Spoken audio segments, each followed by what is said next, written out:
কোটা সংস্কারের দাবিতে গড়ে ওঠা বৈষম্য বিরোধী আন্দোলনের বিক্ষোভের মুখে পদত্যাগ করতে বাধ্য হন শেখ হাসিনা।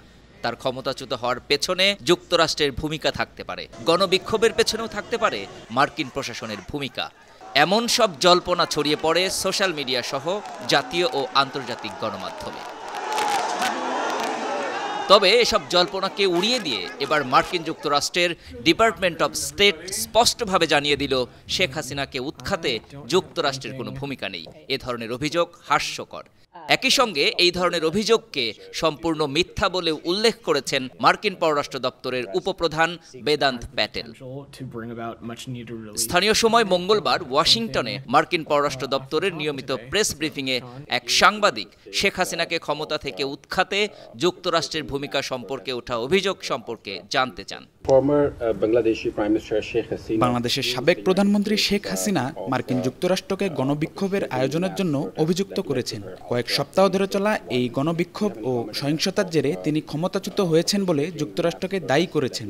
এই বিষয়ে আপনি কি কোনো মন্তব্য করবেন? জবাবে মার্কিন পররাষ্ট্র দপ্তরের উপপ্রধান মুখপাত্র বেদান্ত প্যাটেল বলেন,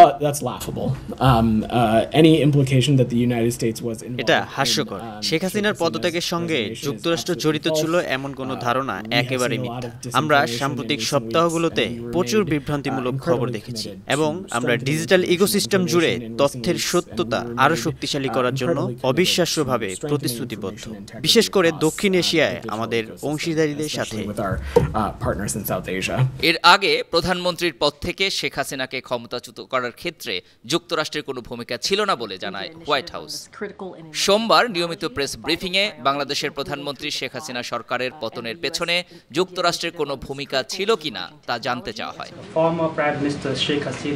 বাংলাদেশের ক্ষমতাচ্যুত প্রধানমন্ত্রী শেখ হাসিনা অভিযোগ করেছেন, বাংলাদেশের একটি দ্বীপের নিয়ন্ত্রণ চায় মার্কিন যুক্তরাষ্ট্র। তবে যুক্তরাষ্ট্রের ওই প্রস্তাবে সায় দেননি তিনি। এ কারণেই যুক্তরাষ্ট্র শেখ হাসিনাকে পদত্যাগ করতে বাধ্য করেছে। এ বিষয়ে মার্কিন যুক্তরাষ্ট্রের মন্তব্য বা প্রতিক্রিয়া কি?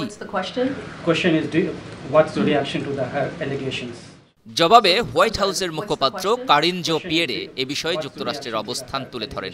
স্পষ্টভাবে জানিয়ে দেন, বাংলাদেশের প্রধানমন্ত্রীর পদ থেকে শেখ হাসিনাকে ক্ষমতাচ্যুত করার ক্ষেত্রে যুক্তরাষ্ট্রের কোনো ভূমিকা ছিল না। একই সঙ্গে বাংলাদেশের মার্কিন হস্তক্ষেপের অভিযোগ কেবলই মিথ্যা। রোববার ভারতের ইকোনমিক টাইমস পত্রিকার একটি প্রতিবেদনে হাসিনাকে উদ্ধৃত করে বলা হয়েছে, মার্কিন যুক্তরাষ্ট্র তাকে ক্ষমতাচ্যুত করার ভূমিকা পালন করেছে, কারণ তারা বঙ্গোপসাগরে বাংলাদেশের সেন্ট মার্টিন দ্বীপের নিয়ন্ত্রণ চায়। হাসিনার ঘনিষ্ঠ সহযোগীদের মাধ্যমে এই বার্তা ইকোনমিক টাইমসে উদ্ধৃত হয়েছে। এসব বক্তব্যকে মিথ্যা দাবি করেন কারিন জো পিয়েরে। আমরা বিশ্বাস করি বাংলাদেশের জনগণ ভবিষ্যৎ সরকার নির্ধারণ করেছে এবং আমরা তাদের পাশে আছি।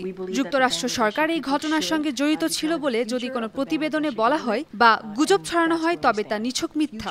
আমরা বিশ্বাস করি বাংলাদেশি জনগণেরই বাংলাদেশ সরকারের ভবিষ্যৎ নির্ধারণ করা উচিত এবং আমাদের অবস্থান ঠিক এটাই।